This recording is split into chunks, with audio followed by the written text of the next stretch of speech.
বিষ্ণু ইসলাম আমাদেরকে জানিয়েছেন তোমার জন্য যে রিজিকের বন্দোবস্ত, যেই অ্যালটমেন্ট আছে সেটা ভোগ না করে, উপভোগ না করে তুমি মরবে না, এবং সেটা আপনি উপভোগ করবেন, আপনার কাছেই আসবে। ধরুন আপনারা যে ফল আমেরিকাতে খান, এটা কি আমেরিকায় চাষ হয় ফল, নাকি কানাডা মেক্সিকো থেকে আসে? এর থেকে আসে, এর থেকে এখানেই হয়, আবার বাইরে থেকেও আসে। Okay fine. লেটস সে আপনি যেই অ্যাপেলটা দিয়ে আজকে ব্রেকফাস্ট করলেন, যে অ্যাপেলটা আপনি খেলেন, এটা মেক্সিকো থেকে এসেছে। ওই অ্যাপেলটা যখন কুড়ি অবস্থায় ছিল, মুকুল অবস্থায় ছিল, তখনই ওটার মধ্যে আপনার নাম লেখা। এর মধ্যে কত পাখি এসে ওই গাছে বসেছে, কত মুকুল নষ্ট করেছে, ওইটা নষ্ট করে নাই, কারণ ওইটা আপনি খাবেন।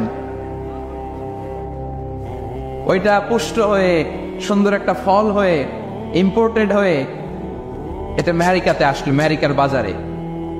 অনেক মানুষ ওই ফলটা সুপার মার্কেটে যে ধরে চড়ে নেড়ে আবার রেখে দিয়ে চলে গেছে, নেয় নাই। ওইটা সে খাবে না, কারণ ওইটা আপনার রিজিকে লেখা। ওই ফল আপনি নিয়ে আসলেন, বাসায় অনেকেই অ্যাপেল খাচ্ছে, কিন্তু ওই অ্যাপেলটা খাবে না, কারণ এটা কে খাবে? সুবহানাল্লাহ পড়তে পারলেন না মজা করে? আল্লাহু আকবার। আপনার জন্য যে রিজিক নির্ধারিত, এটা আপনিই খাবেন। এর মধ্যে আপনি মরে যেতে পারতেন, বাসা থেকে অন্য কোথাও চলে যেতে পারতেন, কিন্তু না, মরবেনও না, অন্য কোথাও যাবেনও না ওইটা খাওয়ার আগে। This is the essence of risk.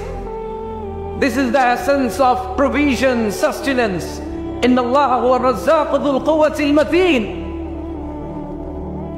মায়ের পেটে থাকতে নির্ধারিত, ওই ফল কেউ টাচ করবে না up until you try it. This is risk.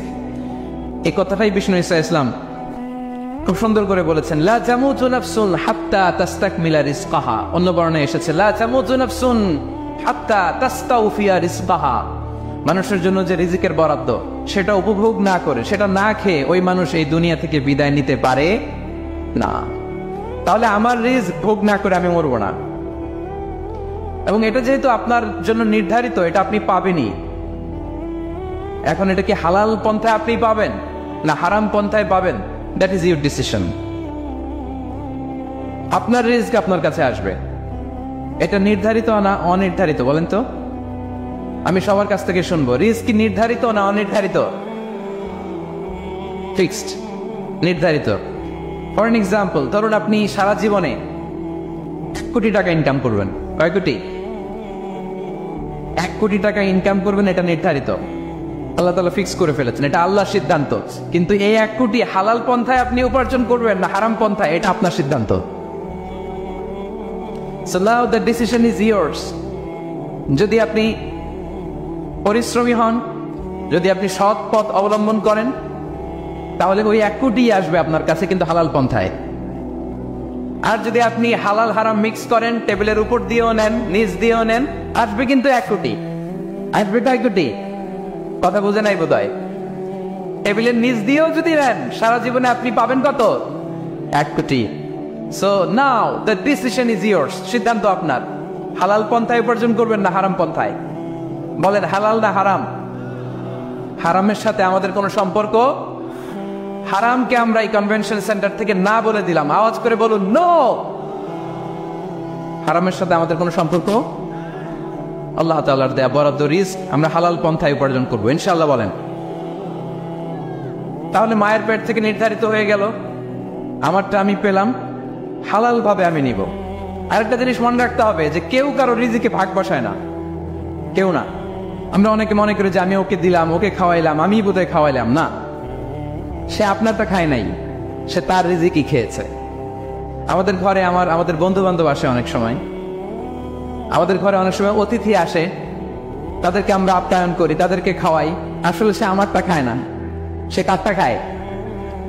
আর নিজেরটাই খায়। বিষ্ণু ইসলাম এটা খুব সুন্দর করে বলেছেন। ওনার কাজিন, চাচাতো ভাই আব্দুল্লাহ ইবনে আব্বাসকে একদিন অনেক নাসিহা করছিলেন। করতে করতে এক পর্যায়ে তিনি বললেন, ওয়া আলাম, ইবনে আব্বাসকে বলছেন, ওয়া আলাম আন্না মা আসাবাকা লাম ইয়াকুন লিয়ুখতিআক ওয়া মা আখতাআকা লাম ইয়াকুন লিয়ুসিবাক। আব্দুল্লাহ, জেনে রাখো, যেটা তুমি পাওয়ার এটা তুমি কোনোদিন হারাবা না। যেটা তোমার হওয়ার কথা ছিল ওইটা তুমি কোনোদিন মিস করবা না। আর যেটা তুমি পাওয়ার কথা না, গোটা বিশ্বের সব শক্তিকে হাতের মুঠোয় আনলেও সেটার দেখা তুমি পাবে না, পাবে না। ওয়ালাম আন্নামা আসাবাকা লাম ইয়াকুন লিয়াফতিআক ওয়া মা আখতাআকা লাম ইয়াকুন লিয়ুসিবাক রুফিআতিল আকলাম ওয়া জাফফাতিস সুহুফ। আব্দুল্লাহ, রিজিক নিয়ে চিন্তিত হয়ো না, রিজিক নিয়ে পেরেশান হয়ো না। প্লে ইউর রোল, রিজিক ইজ ফিক্সড। যেটা তুমি পাওয়ার তুমিই পাবা, যেটা তুমি পাওয়ার কথা না চেষ্টা করেও সেটা তোমার কাছে আসবে না। সম্মানিত সুধী, এ পর্যায়ে আমরা জানবার চেষ্টা করব যে কিসে রিজিক বাড়ে, কি করলে রিজিকে ভরপুর বারাকা হয়, রিজিকের চাবিকা ঠিক কোথায়, কোন পথে চললে রিজিকে ভরপুর বারাকা হবে, আমার জীবনে বরকত নেমে আসবে রিজিকে। এটা জানতে মনে যাচ্ছে না আমাদের? হ্যাঁ, কষ্ট হচ্ছে আপনাদের? কষ্ট হচ্ছে? কষ্ট হচ্ছে না তো? আচ্ছা, এই পয়েন্টটা নিয়ে আলোচনা করে আমি শেষ করবো ইনশাআল্লাহ বিইذনিল্লাহ। না, কত সময় শুনবেন বলেন? হ্যাঁ, 2 ঘন্টা। তাহলে কি করলে রিজিকে ভরপুর বারাকা হয়, কি করলে আমার জীবনে ভরপুর বারাকা নেমে আসে, এই পয়েন্টটাতে আমরা একটু আলোকপাত করি। যেসব কাজ করলে আমাদের জীবনে রিজিকে আসমানি বারাকা নেমে আসবে, আমাদের রিজিকে আসমানি বারাকা নেমে আসুক, আমরা চাই কি চাই না? সবাই আমরা চাই নিশ্চয়ই। যে কাজ করলে রিজিকে আসমানি বারাকা আসে, এর 1 নম্বর হচ্ছে তাকওয়াল্লাহ, আল্লাহর ভয়। আল্লাহ তাআলা বলছেন, ওয়া মাইয়াত্তাকিল্লাহা ইয়াজআল লাহু মাখরাজা ওয়া ইয়ারযুকহু মিন হাইসু লা ইয়াহতাসিব। যে আল্লাহকে ভয় করে, যে আল্লাহ সচেতন, আল্লাহ তাকে মাখরাজ, মাখরাজ মানে কি জানেন? ওই যে এক্সিট লেখা না এদিকে, এই এক্সিটকে আরবিতে বলে মাখরাজ, মানে কোথাও আটকাবেন না, বের হওয়ার রাস্তা আছে, কোথাও আটকাবেন না, বের হওয়ার রাস্তা আল্লাহ তাআলা অ্যারেঞ্জ করে দিবেন। You will have the way out from crisis. ক্রাইসিসে পড়লে, সংকট মোমেন্টে আল্লাহ তাআলা ওখান থেকে এক্সিটের ব্যবস্থা আপনাকে করে দিবেন। ওয়া ইয়ারযুকহু মিন হাইসু লা ইয়াহতাসিব, এমন জায়গা থেকে আল্লাহ তাআলা রিজিকের ব্যবস্থা করবেন যে সে কল্পনাও করে নাই। এরকম অনেক সময় হয় না যে আমি ভাবিও নাই যে এখান থেকে আমার রিজিকের বন্দোবস্ত হতে পারে, কোত্থেকে যে রিজিক চলে আসলো, এরকম জীবনে মাঝে মাঝে হয় কি হয় না? ব্যবস্থা করেন কে? যারা আল্লাহ তাআলাকে ভয় করে, যারা আল্লাহ সচেতন, তাদেরকে আল্লাহ তাআলা স্পেশাল রিজিক দিয়ে ধন্য করেন। তাকওয়াল্লাহ। পুরো কোরআনের মূল শিক্ষা কি? পুরো ইসলামের এসেন্স কি, জিস্ট কি, সারাংশ কি যদি আমাকে জিজ্ঞেস করা হয়, আমি বলবো তাকওয়াল্লাহ, আল্লাহর ভয়, আল্লাহর সচেতনতা। Allah is watching me, Allah is observing me. আল্লাহ তাআলা আমায় দেখছেন, আমি যাই করি না কেন, দরজা বন্ধ করে, জানালা বন্ধ করে, সব বন্ধ করেও যদি করি, পৃথিবীর সবার চোখ ফাঁকি দেয়া গেল, আল্লাহর চোখ ফাঁকি দেয়া যায়? পুলিশের চোখ ফাঁকি দেয়া যায়, সিকিউরিটির চোখ ফাঁকি দেওয়া যায়, আমার সাথে বন্ধুদের চোখ ফাঁকি দেয়া যায়, ফাঁকি দেয়া যায় না একটা মহান সত্তার চোখ। তিনি কে? এই যে সেন্সেশন, অনুভূতি, দিস ইজ তাকওয়া। এই অনুভূতিটার নামই হচ্ছে তাকওয়া। যে আমি যাই করি, যেভাবে করি, যখন করি, কেউ দেখে না, কিন্তু দেখে কে? কেউ যেটা দেখে না সেটা দেখে কে? দিস ইজ তাকওয়া। এই তাকওয়ার চর্চা যার মধ্যে আছে, তার রিজিকে বারাকা নেমে আসবে। আমরা যেন তাকওয়ার চর্চা করি, আমাদের ছেলে মেয়েদের জন্য এটা শিখাই যে কেউ দেখে না বাবা, কিন্তু আল্লাহ দেখে।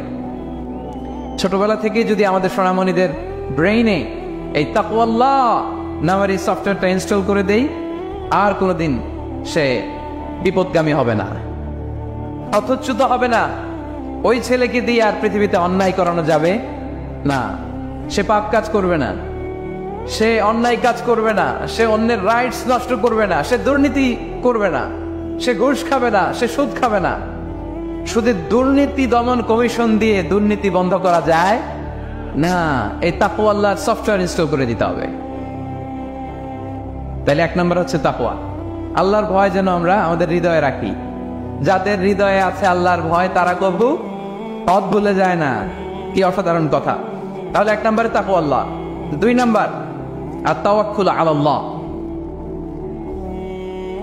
to put your trust on Allah, to depend on Allah, আল্লাহর উপর ভরসা রাখা। আমরা ভরসা রাখি কার উপর? আওয়াজ করে বলুন, কার উপর? আমরা আমাদের ভরসা রাখি আল্লাহর উপর, কার উপর ভরসা রাখি না। ভরসা একজনের উপর, বিষ্ণু ইসলাম বলেছেন, লাউ আন্নাকুম তাওয়াক্কালুনা আলাল্লাহি হাক্কা তাওয়াক্কুলিহি লা রাযাকাকুম কামা ইয়ারযুকুত তায়র তাগদু খিমাসান ওয়া তারুহু বিতানান। পাখি যেমনি আল্লাহর উপর তাওয়াক্কুল করে, তোমরা যদি এমনি তাওয়াক্কুল করতে পারো, তাহলে পাখিকে আল্লাহ যেমনি রিজিক দেয়, তোমাদেরকে আল্লাহ তাআলা তেমনি রিজিক দিবেন। পাখি কি করে ভাই?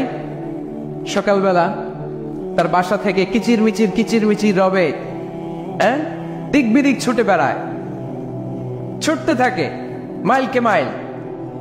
আবার বিকেল বেলায় গোধূলি লগ্নে তার বাসায় এসে ফিরে আসে। ওই পাখিটাকে আল্লাহ তাআলা উদর পূর্তি করে তার নিড়ে ফিরিয়ে দেয়। তাহলে ইসলামে পাখিকে তাওয়াক্কুলের মডেল হিসেবে উপস্থাপন করা হয়েছে। কাকে? পাখিকে। এবার খেয়াল করে দেখেন তো, পাখি কি করে? সকালবেলা ঘরে বসে বসে তাওয়াক্কুল করে নাকি? কি বুঝতেছেন? পাখি তার নিড়ে বসে হাত গুটিয়ে আল্লাহর উপর তাওয়াক্কুল করে, এরকম না? এই হাদিস থেকে কি বোঝা গেল? কিভাবে করে বলতে হবে, বলেন তো একজন সাহস করে কিভাবে করে? বের হয়ে যায়, রিজিকের সন্ধানে সে বের হয়ে যায়, দিক বিদিক ছুটে বেড়ায়, বিকেল বেলা ওদর পূর্তি করে আল্লাহ তাআলা পাখিটাকে নিড়ে ফিরিয়ে দেয়। পাখিকে তাওয়াক্কুল হিসেবে, তাওয়াক্কুলের মডেল হিসেবে বিষ্ণু ইসলাম সেট করলেন এজন্য যে পাখি তার রোলটা প্লে করে, তারপরে সে রিজিক পায়। এটা হচ্ছে রিজিকের এসেন্স, যে আমাদের রোলটা আমাদের প্লে করতে হবে, আমাদেরকে আমাদের চেষ্টাটুকুন করতে হবে, তারপরে আল্লাহ তাআলার উপর আমরা ভরসা করব। ইসলামে তাওয়াক্কুল is always at the second stage. The first stage is your role, your effort, your precaution, তারপরে হচ্ছে তাওয়াক্কুল। তাহলে বলেন, ইসলামে আগে তাওয়াক্কুল না পরে তাওয়াক্কুল? আরে ইরকিলহা সুম্মা তাওয়াক্কাল আলাল্লাহ। এক সাহাবী বলেন, ইয়া রাসূলুল্লাহ, আমার উটের রশিটা গাছে বেঁধে তারপরে তাওয়াক্কুল করব না ছেড়ে দিয়ে তাওয়াক্কুল করব? বিষ্ণু ইসলাম বললেন, ইরকিলহা সুম্মা তাওয়াক্কাল আলাল্লাহ। আগে গাছের মধ্যে রশি দিয়ে টাইট করে বাঁধো, তারপরে তাওয়াক্কুল করো। সুবহানাল্লাহি বিহামদি। তাহলে এইরকম তাওয়াক্কুল যদি করা যায় পাখির মতো, আপনার রিজিকের কোনো অভাব হবে না। কিন্তু আমাদের সমস্যা যেটা, প্রিয় ভাই এবং বোনেরা, আমরা আমাদের অলসতা, অপারগতা, আমাদের কি বলবো হীনমন্যতা, আমাদের কর্মহীনতাকে তাওয়াক্কুল বানিয়ে নিয়েছি। বুঝতে পেরেছেন? আমরা আমাদের অলসতাকে বানিয়েছি কি? তাওয়াক্কুল। আমাদের কর্মহীনতাকে বানিয়েছে কি? তাওয়াক্কুল। আমরা কি করি? আমরা বলি আল্লাহর উপর ভরসা করলাম, নিজে কিছু না করে। কি বলে আমাদের বাংলা একটা কথা বলে, যা করে আল্লাহ। নিজের কোনো রোল প্লে নাই, নিজের কোনো প্রিকশন নাই, কোনো প্ল্যানিং নাই, কোনো পলিসি নাই, কোনো স্ট্র্যাটেজি নাই, বলে আল্লাহর উপর ভরসা করলাম, যা করে আল্লাহ। এরকম বলে না? এই যে যা করে আল্লাহ বলে যে তাওয়াক্কুল করলেন, এটা বিষ্ণু ইসলামের শিখানো পন্থায় তাওয়াক্কুল হয়েছে? কথা বলেন, হয়েছে? বিষ্ণু ইসলাম তো অপারগতা, দারিদ্রতা, অলসতা, অকর্মণ্যতা থেকে আল্লাহর কাছে পানাহ চেয়েছেন। তা আপনি এটা কি তাওয়াক্কুল করলেন? এটা তাওয়াক্কুল হয়নি। তাওয়াক্কুলের একটা সুন্দর পিকচার আমি আপনাদের সামনে এখন উপস্থাপন করব, আপনারা যদি একটু মনোযোগী হন। মনোযোগ আছে তো সবার? তাওয়াক্কুল কিভাবে করতে হয় আমরা একটু বিষ্ণু ইসলামের বায়োগ্রাফি থেকে দেখি। রাসূল সাল্লাল্লাহু আলাইহি ওয়াসাল্লামের হিজরতের ঘটনাটা আমি 1 মিনিটে একটু আপনাদেরকে সংক্ষেপে শোনাই, যে তাওয়াক্কুল কিভাবে তিনি করেন। ইসলামে তাওয়াক্কুল হচ্ছে কর্মশেষে ফলাফলের জন্য আল্লাহর উপর নির্ভর করা। কারণ আমি কাজ করলাম, ফলাফল পজিটিভ হইতে পারে, নেগেটিভ হইতে পারে, ওটা নির্ধারণ করবে কে? ফায়সালা দেয় কে? তাহলে আমরা দেখি যে বিষ্ণু ইসলাম তিনি কিভাবে তাওয়াক্কুল করেছেন।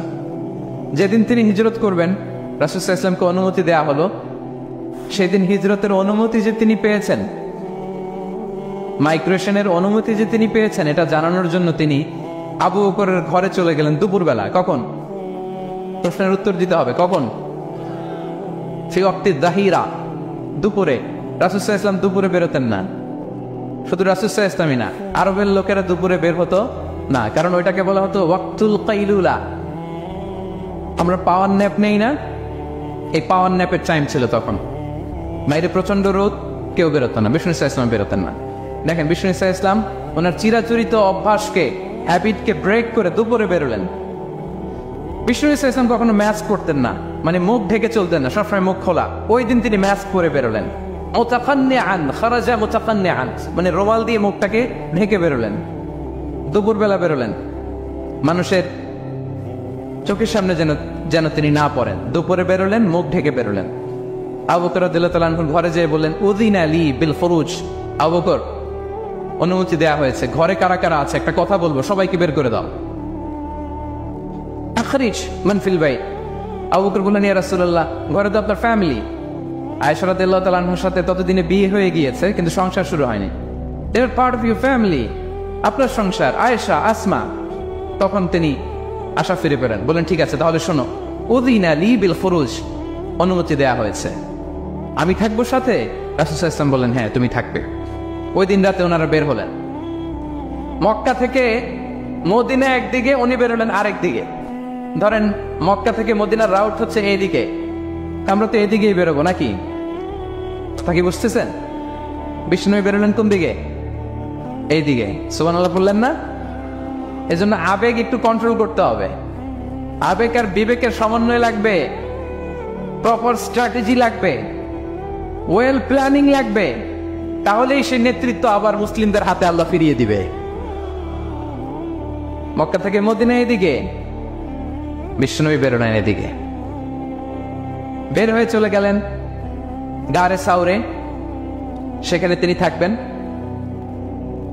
এগুলো হচ্ছে বিষ্ণু ইসলামের প্রিকশন। এবার দেখেন আবু বকরের প্রিকশন কি ছিল।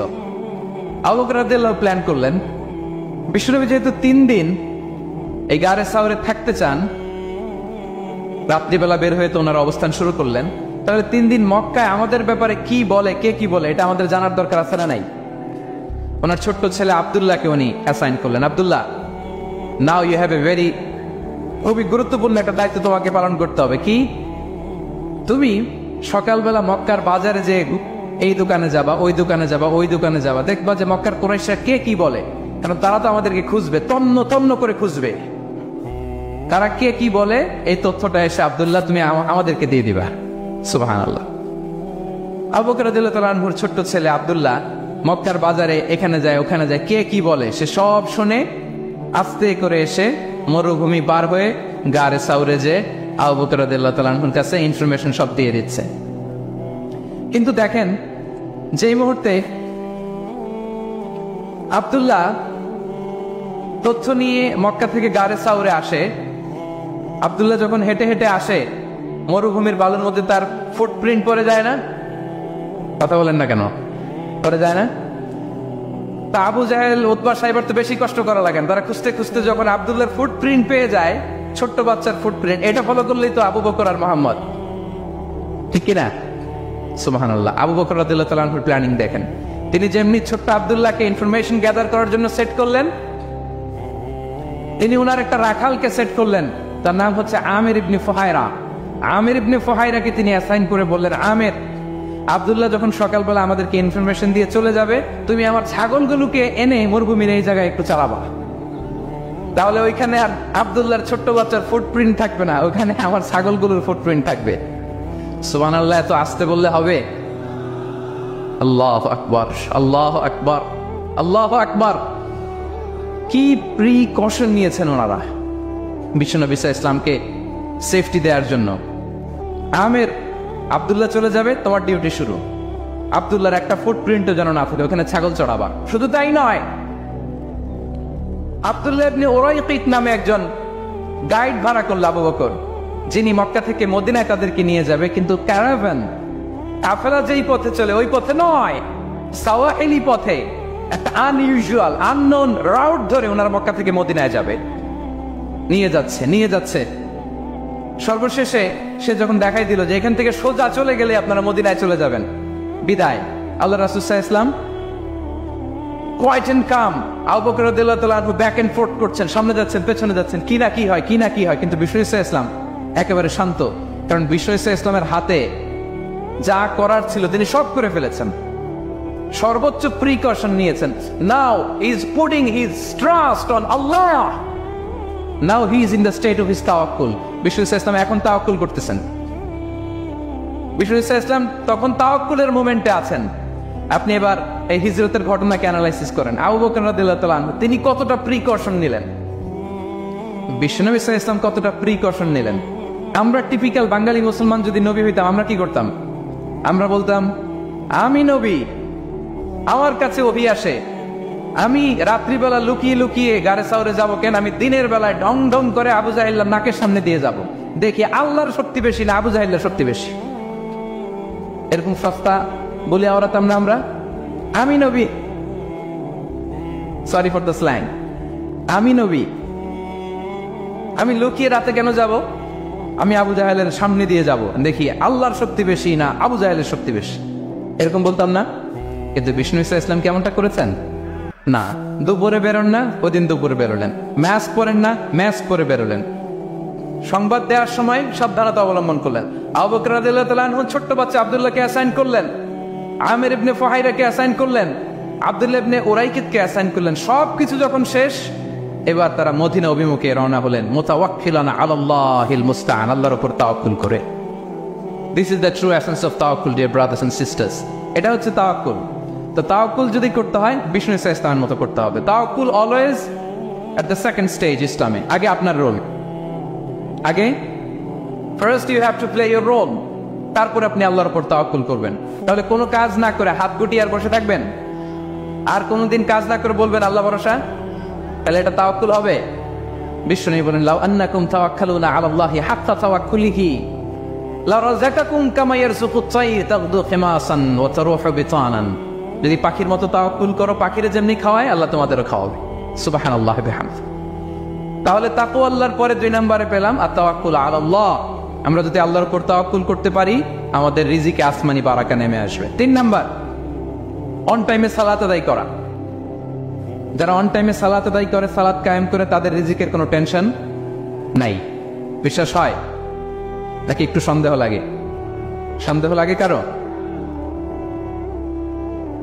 যারা অন টাইমে সালাত আদায় করে তাদের কখনো রিজিকের কোনো ঘাটতি হবে না। আল্লাহ তাআলা বলছেন, ওয়া'মুর আহলাকা বিস-সালাতি ওয়াসতাবির আলাইহা লা নাসআলুকা রিজকা নাহনু নারযুকুক ওয়াল আকিবাতু লিত-তাকওয়া। নবী হে, আপনি আপনার ফ্যামিলি মেম্বারসদেরকে সালাতের ব্যাপারে আদেশ করুন, আপনি নিজেও সালাত আদায়ে অবিচল থাকুন।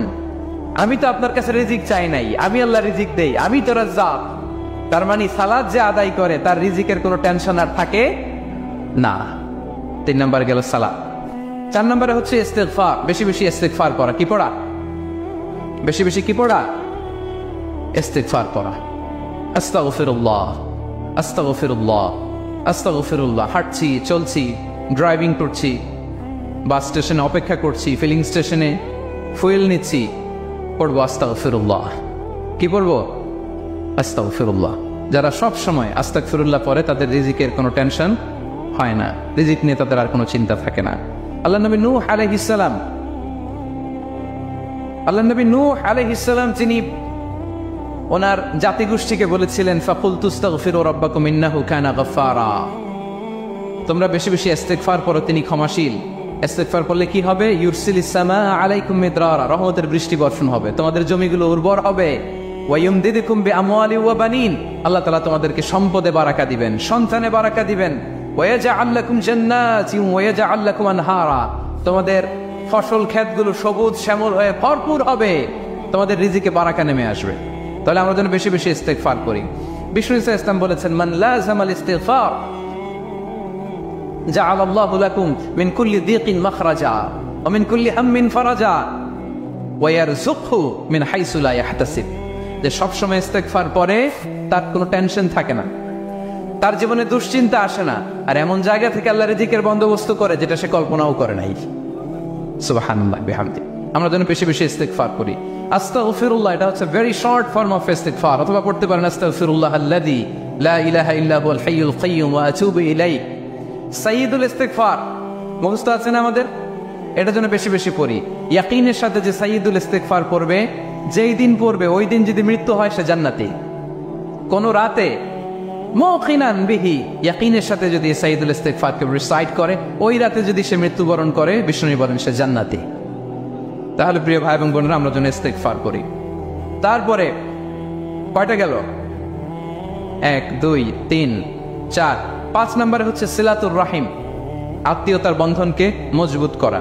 যারা আত্মীয়তার সম্পর্ককে মজবুত করে তাদের জীবনে রিজিকের কোনো টেনশন নাই, রিজিকে ভরপুর বারাকা নেমে আসে। রাসূল সাল্লাল্লাহু আলাইহি ওয়াসাল্লাম বলেন, মান সাররাহু আইয়ুবসাতা লাহু ফি রিজকি ওয়া ইউনসা লাহু ফি আথারি ফালিয়াসিল রাহিমা। যে চায় তার রিজিকে বরকত হোক, যে চায় তার হায়াতে বরকত হোক, সে যেন আত্মীয়তার বন্ধনকে মজবুত রাখে। আমরা যেন আমাদের আত্মীয়তার সম্পর্ককে বজায় রাখি। এটা আল্লাহর আরশে লেগে থাকে আর বলে যে আমাকে মিলায়, আল্লাহ তারে মিলায়। যে আমাকে ছিন্ন করে, আল্লাহ তাআলা তার সাথে সম্পর্ক ছিন্ন করে। বিষ্ণু বলেন লা ইয়াদখুলুল জান্নাতা কাতিআ, আত্মীয়তার সম্পর্ক যে ছিন্ন করেছে সে কশিনকালে আল্লাহর জান্নাতে প্রবেশ করার এন্ট্রি পাবে না। আমরা যেন আত্মীয়তার সম্পর্ক বজায় রাখি। 6 নম্বর, কাসরাতুস সাদাকা, দান করলে রিজিকে বারাকা আসে। আল্লাহ তাআলা বলেন ওয়া মা আনফাকতুম মিন শাইইন ফাহুয়া ইউখলিফু ওয়া হুয়া খায়রুর রাযিকিন, যে দান করে, দান করলে যে ঘাটতি হয় আল্লাহ তাআলা এই ঘাটতিটাকে রিপ্লেস করে দেয়, রিপ্লেস করে দেয়। বিষ্ণু ইসলাম বলেছেন মা নাকাসা মালু আবদিন মিন সাদাকা, চ্যারিটি করলে, দান করলে আল্লাহ তার সম্পদ কখনো কমায় না। প্রতিদিন সকালবেলা দুজন ফেরেশতা নেমে বলতে থাকে আল্লাহুম্মা আ'তি মুনফিকান খালাফা, আল্লাহুম্মা আ'তি মুমসিকান সালাফা। ফেরেশতা দুজন বলে আল্লাহ, যে দান করলো, দানের কারণে যে ঘাটতিটা হলো এটা তুমি মেক আপ করে দাও, এটা তোমার পক্ষ থেকে বারাকা দিয়ে রিপ্লেস করে দাও। আর যে ধরে রাখলো, কৃপণতা করলো, ওর সম্পদকে আল্লাহ তুমি ধ্বংস করে দাও। আমরা যেন দান করি। এরপরে বিষ্ণু ইসলাম বলেছেন বেশি বেশি হজ উমরা করলে, বেশি বেশি যদি কারো সাধ্য থাকে, ফিনান্সিয়াল ক্যাপাসিটি থাকে, বেশি বেশি হজ উমরা করলে তার রিজিকে বারাকা নেমে আসে। সব শেষে, আলোচনা শেষ, সব শেষে হচ্ছে দোয়া করা, রিজিক বৃদ্ধির কি করা? দোয়া করা। বিষ্ণু ইসলাম নিজেও দোয়া করতেন। উম্মে সালামা রাদিয়াল্লাহু তাআলা আনহা, আমাদের আম্মা জান, তিনি বর্ণনা করেন রাসূল সাল্লাল্লাহু আলাইহি ওয়াসাল্লাম ফজরের সালাতের পরে সালাম ফিরিয়ে তিনি পড়তেন আল্লাহুম্মা ইন্নী আসআলুকা ইলমান নাফিআ ওয়া রিজকান তাইয়্যিবা ওয়া আমালান মুতাকাব্বালা। আই রিপিট, আল্লাহুম্মা ইন্নী আসআলুকা ইলমান নাফিআ ওয়া রিজকান তাইয়্যিবা ওয়া আমালান মুতাকাব্বালা। প্রত্যেকদিন ফজরের সালাতের পরেই বিষ্ণু ইসলামের দোয়াটা পড়তেন, আল্লাহ তোমার কাছে আমি উপকারী জ্ঞান চাই, আল্লাহ তোমার কাছে আমি পবিত্র রিজিক চাই, আল্লাহ তোমার কাছে আমি কবুলযোগ্য আমল চাই, আমার আমলগুলো যেন কবুল হয়। এই দোয়াটা করতেন। এই দোয়াটা পড়বেন তো সবাই। বিষ্ণু ইসলাম নিজে পড়তেন সকালবেলা, একেবারে দিনের শুরুতেই রিজিকের বরকতের জন্য দোয়া করে তিনি ওনার ডে স্টার্ট করতেন। কোরআনে অনেক আয়াতে রিজিকের জন্য দোয়ার ব্যাপারে পাওয়া যায়, আমরা সেদিকে যাব না। সাইয়েদনা ঈসা আলাইহিস সালাম তিনি বলেছেন আল্লাহ আকাশ থেকে মায়েদা পাঠান, ওই আয়াতের শেষে বলেছেন ওয়ারযুকনা ওয়া আনতা খায়রুর রাযিকিন, আল্লাহ আপনি আমাদেরকে রিজিক দিয়ে ধন্য করুন, আপনিই তো রিজিক দাতা।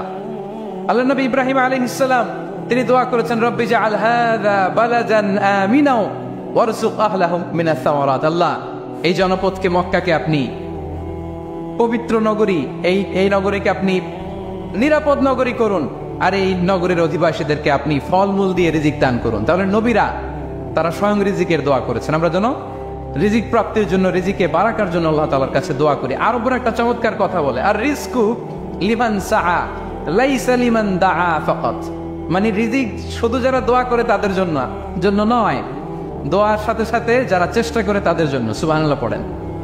দোয়ার সাথে দাওয়ার দরকার আছে না নাই?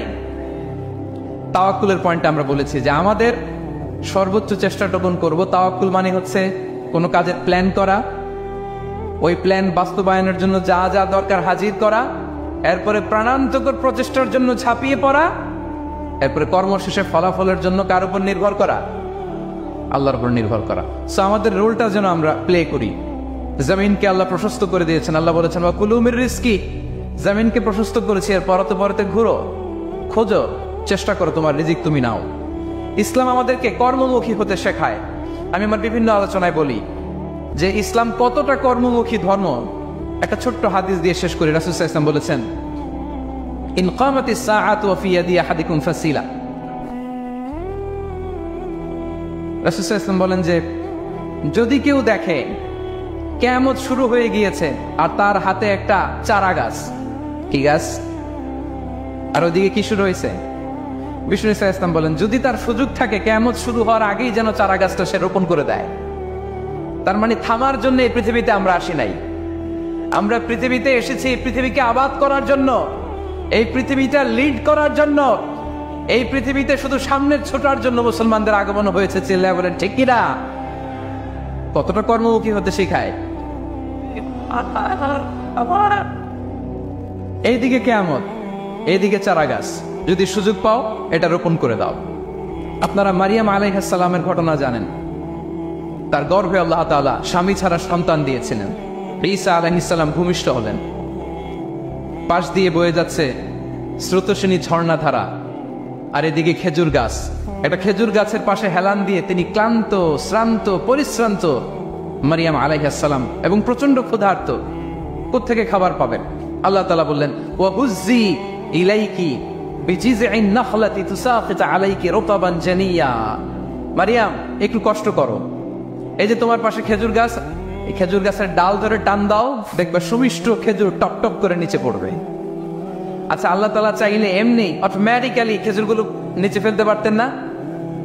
আওয়াজ করে বলেন, পারতেন কিনা? এটা সুন্নাতুল্লাহ ফিল আরদের বিরোধী। আল্লাহ তাআলা চেয়েছেন মারিয়াম একটু করুক, এরপরে বাকিটা আমি করি। সুবহানাল্লাহ বলবেন না?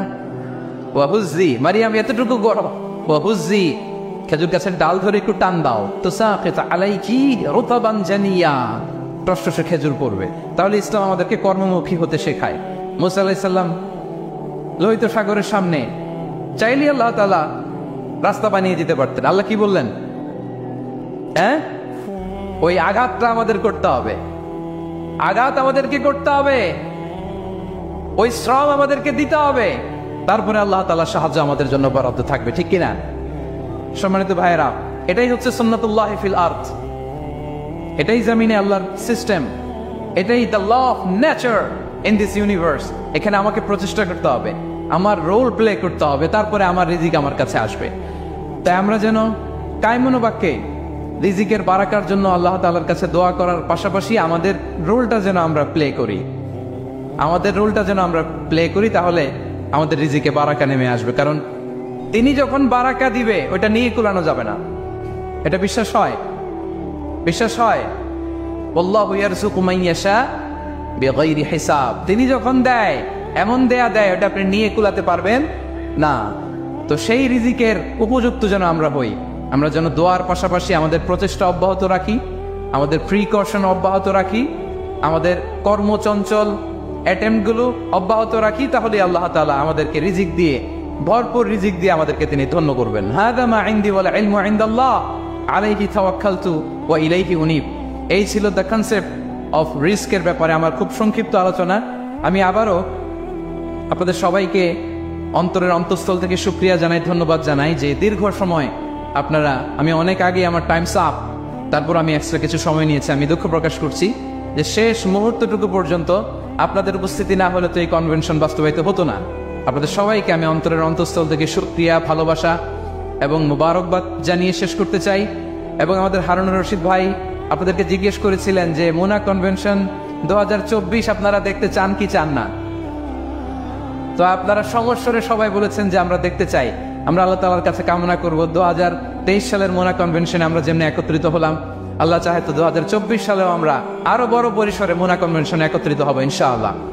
আল্লাহ তাআলা আমাদের সবাইকে কথাগুলো বোঝার, আমল করার তৌফিক দান করুক। আপনারা মোনার ব্যাপারে অনেক কথা শুনেছেন, আমি শুধু একটি কথা বলে শেষ করি যে মোনা, মুসলিম উম্মাহ অফ নর্থ আমেরিকা, আসলেই এই নর্থ আমেরিকাতে আমাদের জন্য একটা ব্লেসিংস যে আমরা প্রবাসে এত বড় মুসলিম কমিউনিটিকে নিয়ে এত চমৎকার প্রোগ্রামের আয়োজন করতে পেরেছি এখানে, আলহামদুলিল্লাহ। ওনাদের একটা চমৎকার প্রজেক্টের কথা আমরা জানলাম যে ওনারা 4টা ভাষায় মহাবিশ্বয় মহাগ্রন্থ আল কোরআনের ট্রান্সলেশন তারা ফ্রি ডিস্ট্রিবিউশন করছে অমুসলিমদের কাছে। 4টা ভাষায় ট্রান্সলেট করে ওনারা বিতরণ করছেন। এই প্রজেক্টের জন্য তাদের ফান্ডিং প্রয়োজন, তাদের আরো অনেক চমৎকার প্রজেক্ট আছে। ভলান্টিয়ার্স ভাইরা আপনাদের কাছে যাবে এবং প্রতিটি এক্সিট পয়েন্টে আমাদের ভলান্টিয়ার্স ভাইরা থাকবে। আমরা যেন আমাদের সাধ্য অনুযায়ী এই প্রজেক্টগুলোতে চ্যারিটি করি, আমরা যেন অংশগ্রহণ করি। আল্লাহ তাআলা আমাদের সবাইকে কথাগুলো বোঝা আর আমল করার তৌফিক দান করুক। আল্লাহ তাআলা আপনাদের সবাইকে ভালো রাখুন, সুস্থ রাখুন, ঈমানের সাথে রাখুন। আসসালামু আলাইকুম ওয়া রাহমাতুল্লাহি তাআলা ওয়া বারাকাতুহু। না জানি সাইয়েদাতুনা হাজার কি কষ্ট করে সেখানে দৌড়াদৌড়ি করেছিলেন, না জানি উনার কি কষ্ট পোহাতে হয়েছিল। উনি সাফা থেকে মারোয়া একবার, মারোয়া থেকে সাফা একবার 7টা চক্কর দিলেন। এই 7টা চক্কর, এই দৌড়াদৌড়িটা আল্লাহর কাছে এত ভালো লেগেছে, কিয়ামত পর্যন্ত সব হাজীদের জন্য এই জায়গায় দৌড়াদৌড়ি করাটা আল্লাহ ওয়াজিব করে দিয়েছে। এটা না করলে আপনার হজই হবে না, এখানে দৌড়াদৌড়ি করা ওয়াজিব। দেখেন ওনার ওয়াইফের কাজ কত বরকতময়, উনি দৌড়াদৌড়ি করছেন, এখন আমাদের হজে যে দৌড়াদৌড়ি করা লাগে। সুবহানাল্লাহ পড়বেন না? সাইয়েদনা ইসমাঈল আলাইহিস সালামকে মরুভূমির মধ্যে রেখে উনি দৌড়াদৌড়ি করলেন, পানি নাই, পানির অভাব, দৌড়ে আসলেন। এসে দেখে সাইয়েদনা ইসমাঈল আলাইহিস সালামের পায়ের ধাক্কায় জমজমের পানি বেরোতে শুরু করছে, কল কল কল কল করে আওয়াজ। সাইয়েদনা ইব্রাহিম, ইসমাঈল, হাজার এরা আরবি ভাষা জানতেন না, এরা সুরিয়ানি ভাষার মানুষ ছিলেন। কোন ভাষার? সুরিয়ানি ভাষা। তো পানি দেখে হাজার খুব অবাক, কিরে এত সুন্দর পানি, এই পানি তো মরুভূমির বালিতে লেগে সব শুকিয়ে যাবে, পানি যাতে না শুকায় উনি বালি চারদিক দিয়ে উঁচু করে এরকম বাঁধ দিতে লাগলেন। বাঁধ দিচ্ছেন আর ওনার সুরিয়ানি ভাষায় বলতে লাগলেন জাপ জাপ, মানে হচ্ছে থাম থাম, জাম মানে স্টপ, থাম থাম, কেফ, আরে পানি চলে যাস না, চলে গেলে তো পানি ব্যবহার করতে পারবো না, জাম জাম জাম জাম। ওনার মুখনিসৃত এই জাম জাম শব্দ দুইটা আল্লাহর এত ভালো লাগলো, কিয়ামত পর্যন্ত এই কুয়ার নাম আল্লাহ জামজামের কুয়া বানাই দিলেন। এটার নাম বিহিরু জামজাম। বিষ্ণু বলেন মা উ জামজাম লিমা শরিবা লাহু, এই জমজমের পানির এত বরকত, যেই রোগের নিয়ত করে এই পানি খাবেন ওই রোগ থেকে শেফা দিবে কে? আবার বিষ্ণু বললেন ইন্নাহা শিফ তুআমু তুআমিন শিফাউ সুকমান ইন্নাহা মুবারাকা, এই জমজমের পানি গোটা বিশ্বের সব পানির মধ্য থেকে সব চাইতে বরকতের পানি। এই পানির মধ্যে রোগের জন্য চিকিৎসা আছে, মানুষের ক্ষুধা লাগলে এটার ভেতরে খাবারের উপাদান আছে। পৃথিবীর সব পানি শুধু তৃষ্ণা নিবারণ করে, শুধু জমজমের পানি তৃষ্ণাও নিবারণ করে, ক্ষুধাও নিবারণ করে। জাপানের কিছু জিওলজিস্ট, ভূতত্ত্ববিদ গবেষণা করে পেয়েছে এই পানির মধ্যে ফুড সাপ্লিমেন্টারি আছে, মানে খাদ্যের পরিপূরক। কিছু না খাই এই পানি খাইলে ক্ষুধা নিবারণ হয়ে যায়। আবার বিশ্বনবীকে যখন সিনা চাক করা হবে, মেরাজ রজনীতে সাইয়েদনা জিব্রাইল বিশ্বনবীর গলা থেকে নাভি পর্যন্ত পুরোটা কেটে হৃদয়টা বের করে এই জামজামের পানি দিয়ে ধৌত করেছিলেন। তার মানে এই ফ্যামিলি যেইখানে হাত লাগাইছে ওইখানে বরকত আছে না নাই? যেখানে হাত ওইখানে বরকত। বাবা পা লাগাইছে মাকাম ইব্রাহিম, ছেলে পা লাগাইছে জামজামের কুয়া, হাজার দৌড়াদৌড়ি করেছে, আস-সা'য়ু বাইনা সাফা ওয়াল মারওয়া হজের মধ্যে ওয়াজিব করে দিয়েছে কে? আবার আল্লাহ বললেন ওয়াজআলনা ফি যুররিয়াতিহিন নুবুওয়াতা ওয়াল কিতাব, আমি খুশি হয়ে এই ইব্রাহিমের বংশের মধ্যে নবুয়ত দিয়েছি, আবার কিতাবও দিয়েছি। সুবহানাল্লাহ বলেন।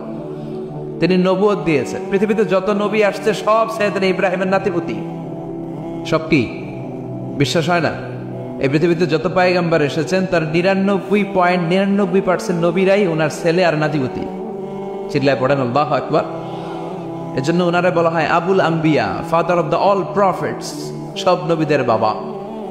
ওনার বয়স যখন 86 তখন আল্লাহ সাইয়েদনা ইসমাইলকে দিলেন। বয়স যখন 100 তখন সাইয়েদনা ইসহাক আলাইহিস সালামকে আল্লাহ দিলেন।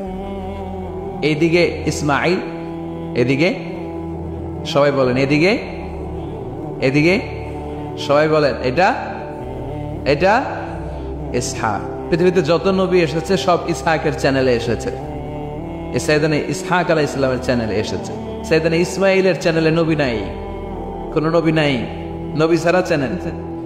আর এখানে যত হাজার হাজার লক্ষাধিক নবী এসেছে সব নবী ইসহাক আলাইহিস সালামের চ্যানেলে যারা এসেছে সব নবীরা অন্যান্যদেরকে বলে যাইতো, তার উম্মতকে বলে যেত যে সবশেষে একজন নবী আসবে, তিনি হবেন সর্বশ্রেষ্ঠ নবী, তিনি হবেন সর্বশ্রেষ্ঠ নবী। তো এদের এই চ্যানেলে এত নবী, এরা ভাবছে ওই সর্বশেষ নবীটাও এদিক দিয়ে আসুন, কিন্তু আল্লাহ হাজার হাজার লক্ষ নবী এই চ্যানেলে পাঠালেন, কিন্তু সর্বশেষ নবীটা এখানে পাঠালেন না। সর্বশেষ চ্যানেলের নবীটা আল্লাহ এই চ্যানেলে পাঠায় দিলেন। সর্বশেষ নবীটা সাইয়েদনা ইসমাইলের চ্যানেলে এসেছে। এজন্য ওরা হচ্ছে বানি ইসরাইল আর আমরা হচ্ছে বানি ইসমাইল। সুবহানাল্লাহ পড়বেন না? ওনার ধর্ম, ওনার চেইন থেকে ইহুদিবাদ, খ্রিস্টবাদ, ইসলাম, এই 3 ধর্মের জন্ম। ইহুদিবাদও আল্লাহর দেয়া ধর্ম, খ্রিস্টবাদও আল্লাহর দেয়া ধর্ম, কিন্তু আল্লাহর দেয়া শরীয়তের উপর ওরা অবশিষ্ট থাকে নাই, থেকেছে শুধু ইসলাম, ঠিক কিনা? এজন্য আমরা প্রত্যেক নামাজে পড়ি গায়রিল মাগদুবি আলাইহিম ওয়ালাদ-দাল্লিন, ও আল্লাহ গায়রিল মাগদুব, যাদের উপর তোমার রাগ ক্রোধ তাদের পথ আমরা চাই না, ওরা হলো ইহুদিরা। ওয়ালাদ-দাল্লিন, আর যারা ভ্রষ্ট তাদের পথও চাই না, এরা হলো নাসারারা। 3 ধর্মের গোড়া সাইয়েদনা ইব্রাহিমের সাথে লেগেছে। এই জন্য এই 3 ধর্মকে একসাথে বলে কম্পারেটিভ রিলিজিয়ন, তুলনামূলক ধর্মতত্ত্বের ভাষায় অ্যাব্রাহামেটিক ফেইথ। কি বলে?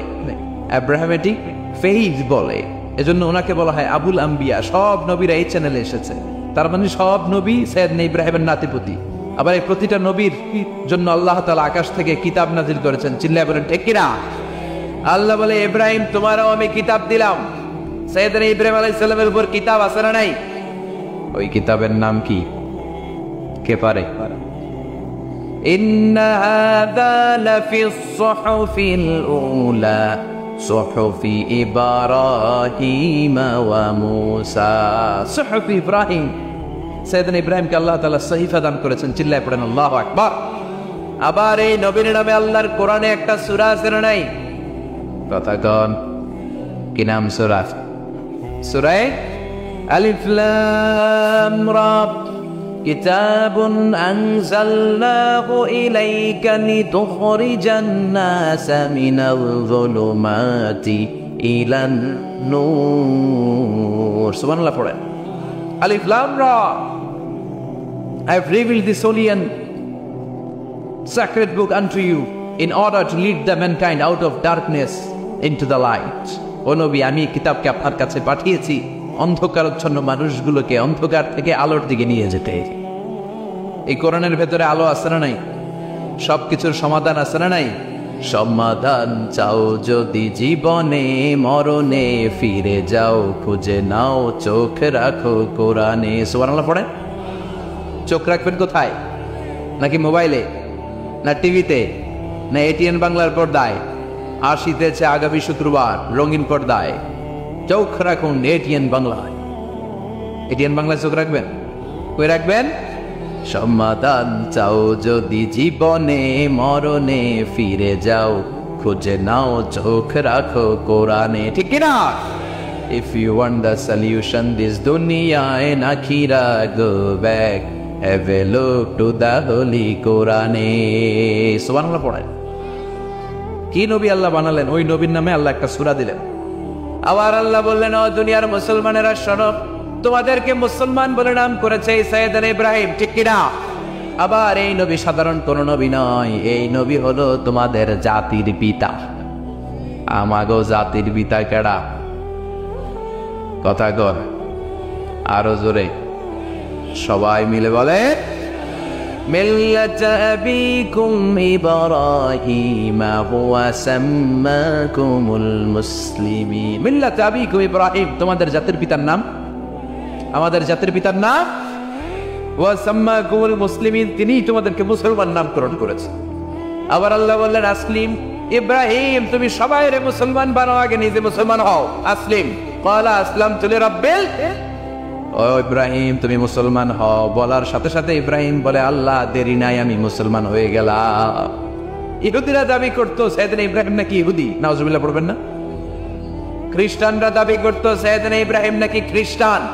আল্লাহ বলে, মা কানা ইব্রাহিমু ইয়াহুদিয়ান ওয়ালা নাসরানিয়ান ওয়ালাকিন কানা হানিফাম মুসলিমা। আল্লাহ বলে, আমার ইব্রাহিম ইহুদি নয়, আমার ইব্রাহিম খ্রিস্টান নয়, আমার ইব্রাহিম পাক্কা মুসলমান। হানিফান মুসলিমা, পাক্কা মুসলমান, ওনার ইসলামে কোনো সন্দেহ। এজন্য আল্লাহ খুশি হয়ে ওনার একটা উপাধি দিলেন। উপাধিটা হলো লা হালিম। ইন্না ইব্রাহিম লা হালিমুন আওয়াহ মুনিব। আমার ইব্রাহিম সহনশীল, আমার ইব্রাহিম ভদ্র। সুবহানাল্লাহ বলেন। আমাদের বাংলাদেশে আমাদের মুসলমানদের মধ্যে এটার সবচেয়ে বড় অভাব, সহনশীলতা আমাদের নাই। কথা কয়, নিজে যেটা বুঝি ওইটাই। আমি তাবলীগ করি, আমি মনে করি আমি হক, বাকি সব বাতিল। এই সমস্যাগুলো বাগেরহাটে আছে না নাই? হ্যাঁ, আমি যদি জামাত ইসলাম করি, আমি মনে করি আমি হক, বাকি একটা দল আমি হক বলতে চাই না। আছে না এরকম? আমি আহলে হাদিস, সো আমি হক, আর বাকি যা আছে সব বাতিল। আমি কর্মী, তো আমি ভালো, আলিয়া সব খালিয়া। কথা কর। আবার আমি আলিয়া, আমি ভালো, কৌমিয়া সব শেষ। এইটা আমাদের দেশে আছে না নাই? এক ইসলাম, এক নবী, এক কোরআন, এর কোনো সহনশীলতা নাই। সে অন্য নেশাবে পড়ুক, সে অন্য মতদর্শের হোক, সে তো আমার ভাই। সবচেয়ে বড় পরিচয়, সেও মুসলিম, আমিও মুসলিম। এই চিন্তাটুকু নাই। আল মুমিনুনা ইখওয়া, ব্রাদারহুড, ভ্রাতৃত্বের এই বন্ধনটা আমাদের মধ্যে নাই। আমরা একে অপরকে গালিগালাজ করতে দেরি করি না, একটু চিন্তা করি না। কাফের বলে ফতুয়া দিতেও দেরি করি না। কথা কয় ফতুয়া আছে না নাই? কয় তুই কাফের 10 কারণে, তুই কাফের 20 কারণে, তোর দাদা কাফের, তোর নানা কাফের, তোর পীর সাহেব হুজুর কাফের, আছে না নাই? তোর এই কাফের পীর সাহেব মারা গেলে এই পীর সাহেবের যে কবরে শোয়ানো হবে, ওই কবরের উপরে যে ঘাস উঠবে, ওই ঘাস যে গরু খাবে, ওই গরুর যে দুধ খাবে, ওইটাও কাফের, আছে না নাই? খালি ফতুয়াবাজি। আল্লাহ বললেন আমার ইব্রাহিম ফতুয়াবাজি করে নাই। ইন্না ইব্রাহিম লা হালিমুন আওয়াহুম মুনিব, আমার ইব্রাহিম ছিল সহনশীল ভদ্র একজন নবী। চিৎকার করে বলতে হবে ঠিক কি না? আবার আল্লাহ বললেন আমার ইব্রাহিমকে আমি খলিল উপাধি দিয়েছি। ইত্তাখাযাল্লাহু ইব্রাহিমা খলিলা, আল্লাহ বললেন গোটা বিশ্বের মধ্য থেকে কাউরে আমি খলিল বলে গ্রহণ করি নাই, একমাত্র ইব্রাহিমকে ছাড়া। ইব্রাহিম আলাইহিস সালামকে ছাড়া কাউরে আল্লাহ খলিল বানাইছে? খলিল মানে বন্ধু, খলিল মানে, সবাই বলেন খলিল মানে। সাইয়েদনা ইব্রাহিমকে বানাইছেন খলিল, আর বিশ্বনবীকে বানাইছেন হাবিব। বিশ্বনবীর কি বানাইছে? আর সাইয়েদনা ইব্রাহিম খলিল, বাপ বেটা, একজন খলিল একজন হাবিব। বাপ কা বেটা সিপাহী কা ঘোড়া, কুছ না হতো থোড়া থোড়া, ঠিক কিনা? বাপ ভালো তার বেটা ভালো, তাই মা ভালো তার ঝি, গাই ভালো তার দুধ ভালো রে, দুধ ভালো তার ঘি। বাবা যদি ভালো হয় ছেলে ভালো, মা যদি ভালো হয় মেয়ে ভালো, গাই যদি ভালো হয় দুধ ভালো, দুধ ভালো তো ঘি ভালো। কথা বলেন? যেমন বাপ তেমন বেটা। বাবা হলেন খলিল, ছেলে হলো হাবিব। খলিল মানেও বন্ধু, হাবিব মানেও বন্ধু। খলিল মানে এমন বন্ধু যেই বন্ধু আল্লাহরে খুশি করার জন্য কাজ করে। কথা বুঝতে হবে। খলিল মানে এমন বন্ধু যে বন্ধু আল্লাহরে খুশি করার জন্য কাজ করে, আর হাবিব মানে এমন বন্ধু যে বন্ধুরে খুশি করার জন্য আল্লাহ নিজেই কাজ করে। কার দাম বেশি?